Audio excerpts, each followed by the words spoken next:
Welcome to the Center for Spiritual Living Midtown, where I can tell you that such is the nature of life, that all it asks and all it wants is the opportunity to appear. You're the opportunity, so am I, and so it is. So welcome. We are a community of folks who believe in this idea of oneness and this idea that there is one power moving through all things, and that includes each of us. And because there's only one power, then we are some part of it, and we express life as part of it. So everything we're doing, whoever we are, however we self-identify, is all a wonderful and an exciting part of this spirit, this life, this one thing that's showing up. So I invite you to understand that and welcome that and celebrate whatever version of this one power you see showing up, or this one life in each other, in ourselves, and in one another. We honor and celebrate you here. We are so glad you're with us, and so glad that you're finding a greater joy in life from coming from within you, rather than regardless of what's happening around you. So I invite you to keep opening yourself to that. So we believe a lot of different things. And one of the things that we believe very deeply, as I said, is this idea of oneness. But there are some other things to add to that. And we're going to hear a little more from our practitioners and board members and others as we listen to this video.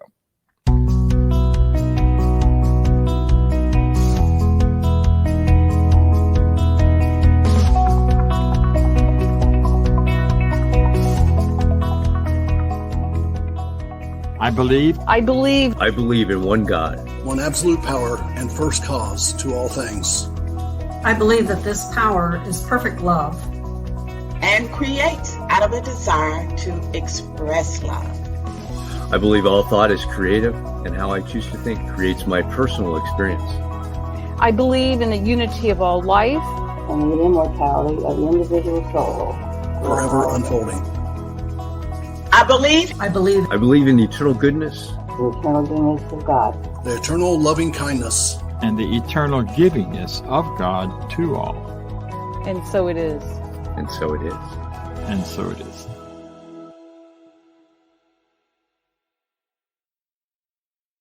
That's a smaller part of a much larger document that talks about all of our beliefs.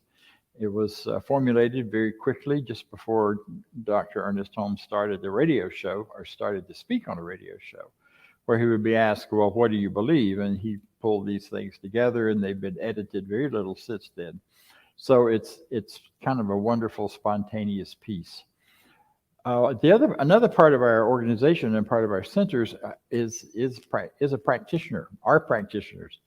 We have a whole process of licensing practitioners, so that when we give you their names, we know that these are very competent folks. We know that these are folks who can help you walk through and expand in whatever area of life you're looking to do.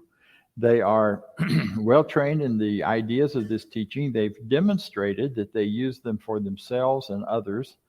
And as they continue to demonstrate that, then we give them a license. We license them from our national organization, Centers for Spiritual Living. And today we are honored and excited to have with us one of our practitioners who has been around a while. Her name is Barbara Guillory. Come right in. Thank you. Yes. Mm-hmm. Thank you, Rev Bob. I have been around a while. Thank you. Good morning, everyone. You all look so wonderful. And of course, hello out there to Cyberland as well. We're glad everyone is present. I'm excited to have this opportunity to speak with you this morning as it relates to prosperity. As you know, the center has always done the concept of prosperity in October every year, and it's one of my favorite times, not just because of the weather, the fall, it's always pleasant. I mean, this is the best time of the year. Spring is good, but you do have that pollen, but during this time of the year, it's so enjoyable, and you can just feel the crispness in the air. But prosperity. Again, I'm glad that the center is focusing on this because we've learned what we give our attention to is what grows. That is how we magnify any experience that we may be having. So as we continue to focus on whatever it may be, if it's illness, we magnify the illness.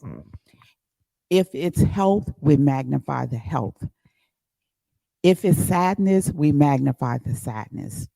If it's joy, we magnify the joy. So it's going to be the choice that we make in how we experience whatever that may be for us.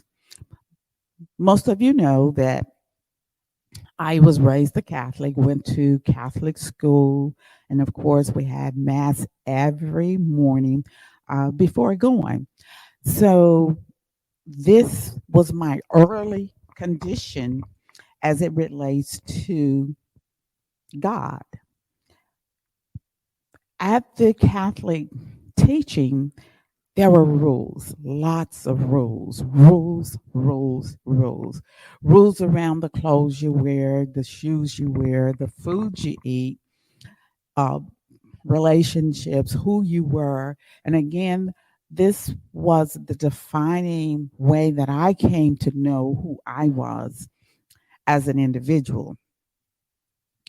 But during that time, as I'm forming relationships, and I am what you call a relationship-oriented person versus a task-oriented person. So what that means is I form relationships with everything, with everybody. And of course, forming relationships with so many rules cannot be healthy. Forming relationship with clothes cannot be healthy. Forming relationship with food cannot be healthy. So you just do it. But coming here to this teaching, I started to get a different idea about myself, a different thought about myself, just creating a whole new experience for myself, if you would. That coming to the classes is where I learned my focus had been on lack. Therefore, I had been creating an experience of lack for myself. The rules were setting up restrictions. The rules were setting up limitations. The rules were setting up resentment. And of course, guys, you know, the rules just made me a victim. So I was glad to get into the teaching. I was glad to get into the classes. And of course, through the classes, I did learn that focusing on what was present created a whole different experience. Focusing on what was there versus what was absent created an experience of prosperity. So I learned to create for myself that experience of prosperity, and giving my attention to prosperity, I can tell you firsthand, it was just absolutely totally different than my giving energy to what I did not have. My giving energy to what was not there. My giving energy to lack. So that was good for me because, again, we're talking about energy, and that's who we are, guys. We're a ball of energy. So we're touching one another in space, in this room, in cyberland, all over. There is a connection through the energy, through the oneness, through the spirit. So once we are able to accept the idea, let's say that when you go to the store, you grab a bag and you're putting apples into the bag. This is now you have a bag of apples. So for me, Spirit puts prosperity into my consciousness. And now I have a consciousness of prosperity. So that is kind of how I look at that, kind of how I see that. And that's just been for me. And it works like if I'm looking to experience health, then Spirit gives me a consciousness of health and I now experience health. Or if it's love, peace, Spirit gives me a consciousness of love and peace and I now experience love and peace. So the teaching has been wonderful for me in that way. And of course, it allows me to have healthy relationships in my life. But I do want to just ask you a question. What are those rules that you're setting up for yourself around prosperity? What are those limitations you're setting up around prosperity? What are those restrictions? Where are those resistance that we've again set up unknowingly? And I can tell you, once you challenge your belief around prosperity, you can create a greater flow of prosperity into your experience. So what I want to do now is take us into a treatment around prosperity.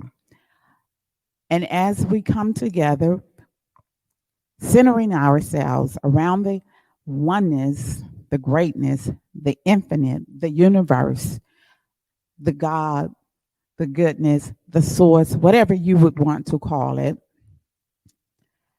This is the awareness where all things are, where all things come from. There is nothing outside of what it is of itself, meaning that I am a full expression of this oneness, of this greatness, of this infinite, of this source. And as a full expression of the oneness of the source, I call into my existence, I call into my experience the thought of prosperity, the idea of prosperity, the concept of prosperity, the experience of prosperity. And as I accept this experience of prosperity, I can share with all that I come in contact with all that I speak to, this experience of prosperity.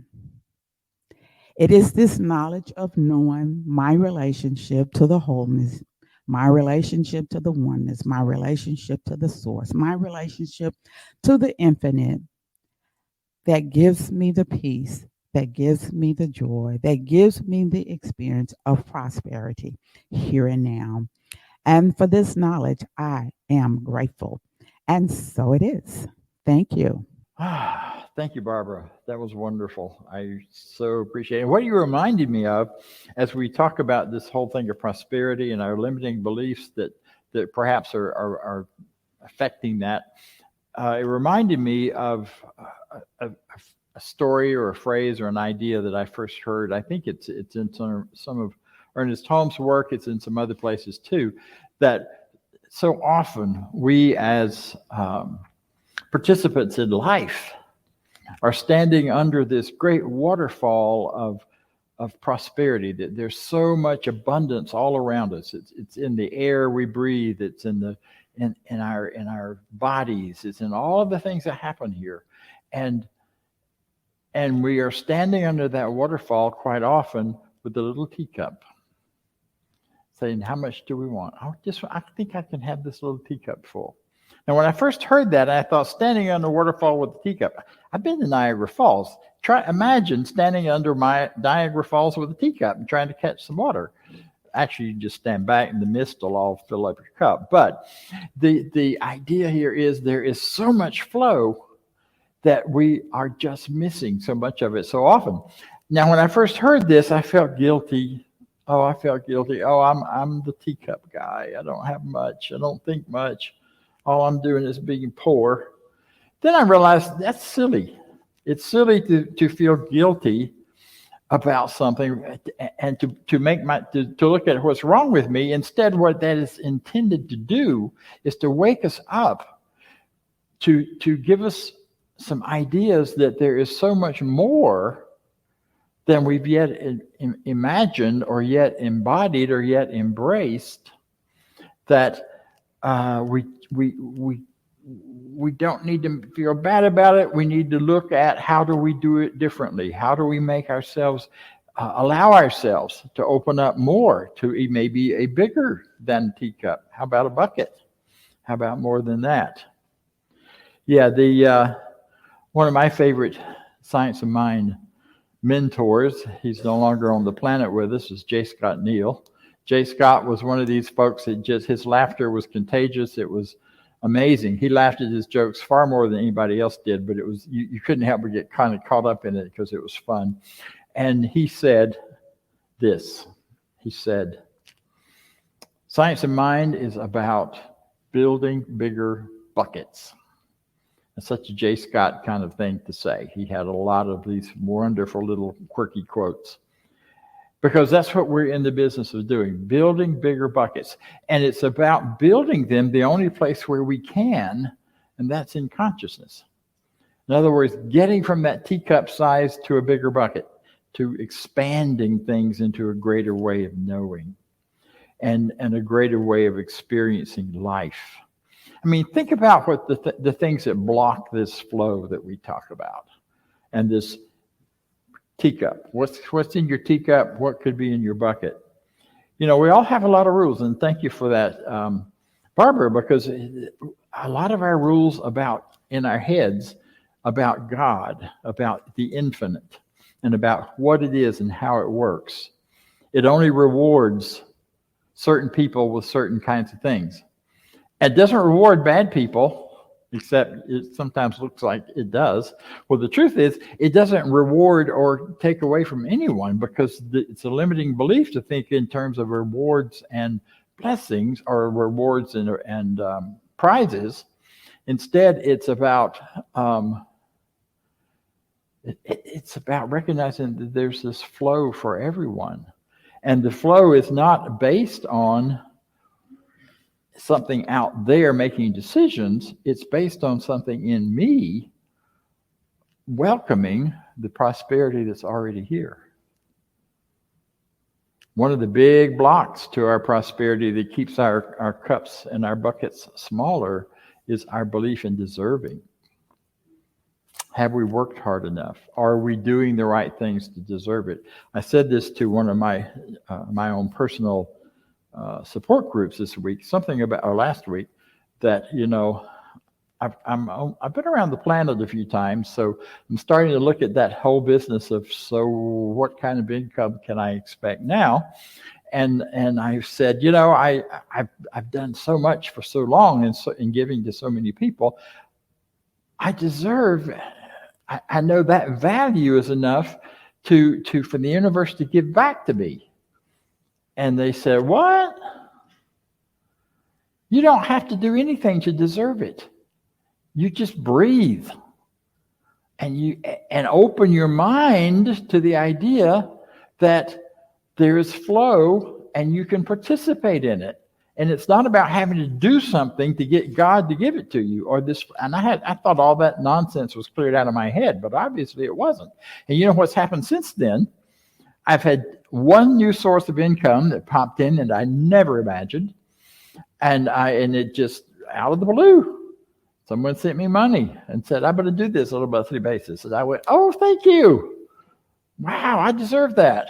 I wasn't even about deserving it. I'm just getting to participate in it. And then today we got here and there was a mess, and we didn't have to clean it up because we all pushed it all back in the kitchen. And we're getting a freebie here in our rent for next month as a token gratuity for the trouble we had today because the place wasn't what it ought to be. More prosperity.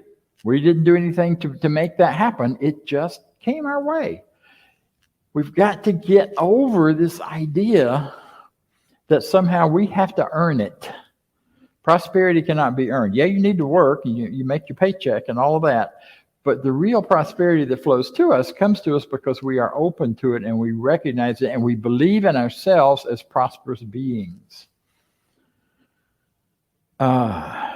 Sometimes we have folks who, I know for me, when I got to an income level where I knew my income was rising above what my parents ever imagined having for themselves or ever had for themselves, there was a bump. There was a barrier there in my mind about making more and being more and rising above. I could hear one of my uncles saying, "Just don't you get too uppity now." I'm like, yeah, you don't want to be too uppity. You don't want to grow too much beyond the family's expectations. And that can be one of those limits that holds your bucket small or keeps you with a little teacup without even knowing that's going on. The reason I'm talking about these things is not because I'm trying to make anybody feel bad, but I want you to recognize some of the things that you may not even be aware of that are blocking the flow, because today it's all about flow. Yeah. Sometimes we find ourselves wanting to fit in so badly that we are limiting our idea of being uppity or getting into a wider, bigger expression. Yeah, don't want to get too big for your britches, right? You can tell we're in the South, right? Wherever you're listening from, these are Southern expressions. If you don't understand them, text me or email me. I'll explain them to you. Another thing that gets in our way sometimes is for many people who grow up in poverty, there is a tendency then to spend it when you get it and don't save any, because if you don't spend it, you might lose it. That was in my consciousness in my earlier years. Better spend it quick when you get it, because if you hold on to it, somebody will take it away from you. You know, the tax company or the government or who knows what that would show up. Or I can't spend it because I need to hold on to it, the money part of it, so that if I spend it and don't hold on to it, I won't have anything and I have to keep this. And I know many people who are quite wealthy who live as if they are in poverty because they're so afraid of letting go of even a little bit of that, because they don't realize it's a flow, it's a circulation. Abundance and prosperity is flowing through us and around us and to us. So all these are kind of limiting ideas. Or what are the unlimiting ideas? First of all, it's the recognition of who you are and where you are, and what an amazing, powerful abundance you have and you live in.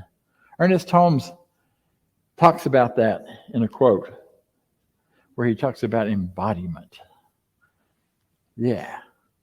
Here and now, we are surrounded by and immersed in an infinite good. How much of this is ours? And how much may we have to use? As much as we can embody, period. As much as we can embody. So what is this embodiment stuff? What do we talk about that? How do you embody something? Well, you work with the idea, you accept an idea, you change your belief. You know, that we're all about superpowers now. Every movie you see, not every movie, but many of the movies and what's your superpower? We ask that at Teen Cap every year of all the teens. Everybody gets to claim their superpower, and they get in their physical stance for their superpower being, you want to know my superpower stance? That's it. Because I know the real power is the power to use prayer or prayer or spiritual mind treatment to change my mind. My superpower, your superpower, is our ability to change our beliefs. If there's a belief that you know is limiting you, there is a way to change that and to open up your belief system. No matter how much it goes around in your head. And the really powerful method for changing your belief system is a spiritual mind treatment. You start with this grand idea of what's real and true. God is all there is. This life, this energy, whatever you call it, that is in the very fiber of our being, that is what we're created out of. When you think about that and live with that and walk with that and spend time with that, then the limiting ideas can begin to drift away. When you recognize that this one thing is all that you are, so if the infinite has certain characteristics and qualities, then you must have them too. And abundance and prosperity is one of them. Just look around. Try to count the grains of sand. Try to count the leaves that are falling out there. Try to just keep up with them on your lawn or walkway. And abundance is there. And that isn't out there, that's in here. You have an abundance of thoughts. And most of our thoughts are not even conscious. There's only a tiny part of our minds that is working from a conscious level. The rest of it's running our bodies and taking care of reading the signs around us and giving us all kinds of signals and doing things to work for us. There's been a lot of focus lately on the law of attraction. And nothing wrong with the law of attraction. It works. There are people who use it quite well. But I would like to offer an idea that it perhaps is beyond the law of attraction. And that's the law of radiation. That rather than attracting things to you as if it's out there, you don't have it and you need to get it, we need to expand our minds, our consciousness, by embodying in what our belief systems are, embodying the greater, and then radiating that out into the world, out to the life, out to the universe. And as Barbara so well said, what does it say? It says yes. What we radiate, what we focus on, what we put our minds and intentions and come to believe in is what will go forward and go forth in such a powerful and beautiful way. And it may look like we're attracting something from the outside, but we're really not. We're really just radiating it from within ourselves. So that whole embodiment piece is about believing it, finding a way to believe it. And if you feel stuck, you work with a practitioner. You work with a prayer group or a treatment group or a mastermind group. You get with people who can help you begin to see what are the pieces that are blocking that you're not even aware of, perhaps. There's a I'm sorry, I'm trying to decide where to go next because I got about 400 ideas in my mind. So that the only work here for us to do in this teaching and for ourselves in expanding our experience of prosperity. The prosperity is all around you, it's within you. The abundance is all around you and within you. But what our work is to clear the circuits, to open ourselves up so that we can begin to experience more of the prosperity in our individual lives. There was an old cooking show, and I think it's still around, where I think Chan was the cook, and his slogan was, if Chan can cook, so can you. And there is a clarity in the universe that if you and I are all part of the same wonderful power, then if anyone can do it, so can you. If anyone can be wealthier or wealthy or in abundance or opulence, so can you. And we are so programmed not to believe that. Embodying that idea is what will transform. I have story after story after story about me, because I prefer talking about me because I don't get people mad at me when I talk about you. But where changing my mind and changing the way I'm thinking, like this last 2 weeks, where suddenly there's an opening in the flow of prosperity into my life and through my life and out to the world. So the real interesting, to me, one of the interesting quotes that I do use a lot comes from Emerson, Ralph Waldo Emerson. He says that, let's take our bloated nothingness out of the path of the divine circuits. In other words, our bloated nothingness, the nonsense in our lives, the things that we put up about ourselves that are just not true, when we think of ourselves from that higher place, that place of prosperity, that place of the truth of who we are as spiritual beings. And many people have heard this because I say it all the time, and other people I know do. Get your blurted nothingness out of the way. Get your fears and your blacks. Here's the second part of that quote, though, that not too many of us have heard, perhaps. Let us unlearn our wisdom of the world. Unlearn our wisdom of the world. Now, the wisdom of the world is that wisdom. Think about the world that you live in. It isn't a world that talks much about one power, one unity, and it being love and joy and freedom and ease. What do you hear? What do you hear on TV all the time? What do you hear on YouTube? It ain't about that. It's about division and dividedness and two-ness and separateness. That's what we have to unlearn. We have to unlearn the idea that there's any way that you could be separate from prosperity, abundance, love, life, or any of those things.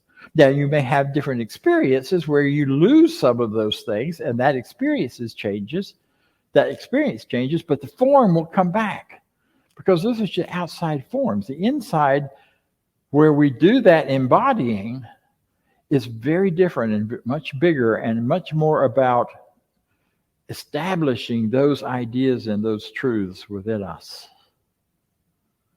One of the most powerful tools for that is gratitude. Just gratitude. Thinking about how grateful we are about all kinds of things that are in our lives. I'm grateful for my coffee maker. Can you imagine if we had to grind it ourselves? Well, we'd have to, do all this stuff to get it ready and then grind it and then boil it like the cowboys used to do, or other people. I mean, simple coffee maker. And the real cool ones with the little cups, you just pop it in and boom. When I'm running late, that's great, because about a minute and a half later, I have a cup of coffee. Now, I use a longer process because I like to do that. But when I'm in a hurry, no. I'm so grateful for that. I'm grateful that this comes from places all over the world, and so many people go into allowing me to have that morning cup of coffee, because it doesn't grow in my backyard. And it doesn't come to me because I go out and pick it. It comes to me because many people are involved in bringing that simple little cup of coffee. And think about how that's true across the board. We are so connected and interconnected with this life of spirit that's moving through all of our people. Remember, such is the nature of life. All it wants and all it asks is the opportunity to appear. All the folks on the planet, as well as the animals and every other part of our lives, are the opportunity for it to appear. And it appears and it serves us and we serve it. And my gratitude then feeds into, and my willingness to pay for what I want. If you're feeling stuck in prosperity, go to a place that will stretch your idea of what you can do, what you can afford. Years and years ago, not long after I had taken my first prosperity class, and one of the things that Kennedy Schultz said to us is, if you're uncomfortable shopping in the most expensive store, at least go walk through there and pay attention to how it feels, and get in touch with what's your belief underneath and behind that. And so we were over on the West Coast and at our Silmar conference, and a friend he was a golfer, and he just wanted to go down to Pebble Beach. He had never been to Pebble Beach. And so we drove down to Pebble Beach during a free afternoon, and went into the golf shop, and he looked around, we looked around. There was nothing in there any of us could afford or would even imagine buying. I wasn't a golfer and I didn't care much about it, but I thought, there's that coffee shop that sits up high and it looks over the whole that whole Pacific coast and the cliffs and all of that beautifulness. Let's go sit there for a little while and enjoy that abundance and prosperity and have a cup of coffee. And we did. And it was $17.95 for a cup of coffee. That was more than I spent on 2 meals usually at that time. It's a different economy, but it stretched me. And you know what? I didn't lose anything at all from spending that $17 on a cup of coffee. I even splurged and spent $10 on a little cookie. I mean, it was a big bill for me in those days.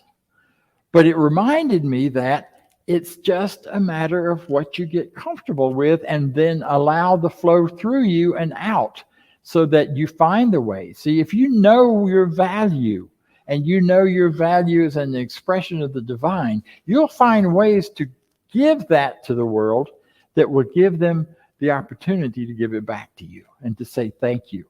Because that gratitude is flowing in both directions. It's outward and inward, and it's moving through us. So stretch yourself. And I'm not saying go out and go in debt to buy a cup of coffee, but I am saying stretch yourself a little bit and begin to feel and get comfortable with a bigger expression of prosperity. And that may not be a more opulent kind of thing for you. That might be more of a savings thing and using that money then to give and to be participate in a bigger idea than your own. You know, I do a lot of work with young adults and teenagers, and they're not paying me, believe me. And it's okay, because it's a part of my idea of my goodness and giving and loving and participating in abundance to be able to do that in a way that I can give my gifts freely and find the income for that from other places and other ways. So all of this is a rich and wonderful experience. I'd go back to our very idea from the beginning, and that is, let's build bigger buckets for ourselves individually so that we build a bigger bucket for this community and for those that we can give to and share the outcome of that bigger bucket. But I want you to go past buckets. We don't, buckets fill up and they overflow. Let's try some hoses. Let's try, hose pipes, they call them in other parts of the world. But not little teeny, like garden hoses. How about big culverts? Where I grew up in Florida, without culverts, none of the roads would last more than a day or two because there's so much water flowing. But these big culverts that you can walk through and imagine that as the opening for flowing and receiving that waterfall when it comes barreling down into your life, as it is every second. Get excited about that. Imagine yourself as a culvert. Imagine your prosperity as a culvert, because if it's coming in, it's also going out. So the flow just continues on and on. You deserve to be a culvert. So maybe we'll change what we call ourselves around it. We'll call ourselves culverts. You deserve to be a culvert because you're wonderful. So am I, and so it is. Thank you. Thank you. Speaking of flow and culverts, here comes our treasurer who's going to talk. He's our culvert, Vance, who's going to talk to you about prosperity for the center. Thank you. Awesome. Thank you, Dr. Bob. Thank you. And yeah, being in the flow, in this prosperity, knowing that it's in us is an awesome thing. We get that from classes and from being here and listening to these wonderful messages we get every Sunday. And that's a prosperous feeling. And I know it shows up in my life as well, and I hope it does in yours. I know it does for a lot of us, but it's that allowing ourselves to be in the flow. And with that, let's say our affirmation of prosperity. I live in a universe of abundance. As I freely and joyfully give, I join in the divine flow, and all that I share with life returns to me multiplied abundantly. And so it is. And you can click on the QR code, which was up there a minute ago, and or you can go to cslmidtown.org/donate, and that will take you right to the site where you can set up. You can do a one-time donation, or you can do recurring, ongoing donations as you see fit. And I will turn it back over to Dr. Bob for some announcements. Great. So the other way you can give is there's a basket at the back of the room. You can drop it in there. You know what? We used to pass baskets. We stopped that during COVID because our insurance company said don't do that. I don't know if we can, I don't think we can do it again yet. But when you pass that basket back there, put a blessing, a good idea, or $1 or whatever into it to expand your giving, because that is the other way to expand that receiving, is to increase our giving to things that matter to us, whether it's this center or a cause or a purpose of some sort. So take a moment and just put a good thought in there, and knowing that the universe says yes, and it will expand for you and to you. So we are finishing up a class right now, and or not finishing up, but it's ongoing right now. And then beginning in later this month, perhaps early November, we will have a 5-week class on called the creative thought in the individual. If you want to create your life the way you want it to be and the way you want to grow and expand in things, that's a class that will help you learn the basics of creative expression, the basics of creating greater experiences for yourself.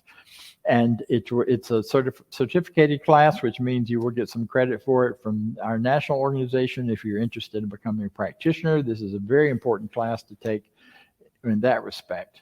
And we will follow that in January with the prosperity class that is an exciting one. I've not taught it before. It's from Mary Mann and Morsi. It's a wonderful combination of her teaching, my teaching, and some good combination stuff in between, exercises and such. The people I know who've done it have been thrilled with it. I'm thrilled with it, and looking forward to us doing that in January. So that's on the agendas coming up. Right now, know with me that we have had a wonderful day today, and that we're leaving this place knowing something better than we knew before. And it's in our closing affirmation. It is our closing affirmation. I leave this place now knowing something better than I knew before. I go forth into the world with a heart full of love and a mind full of good sense. I look at the world in a greater way, knowing that I have within me everything I need to create the life I desire. I give thanks for this understanding, and I am grateful for the spirit of life that lives through me, and so it is. And I remind you, I have everything within me. It's not out there, it's in here. Have a great week. See you next week.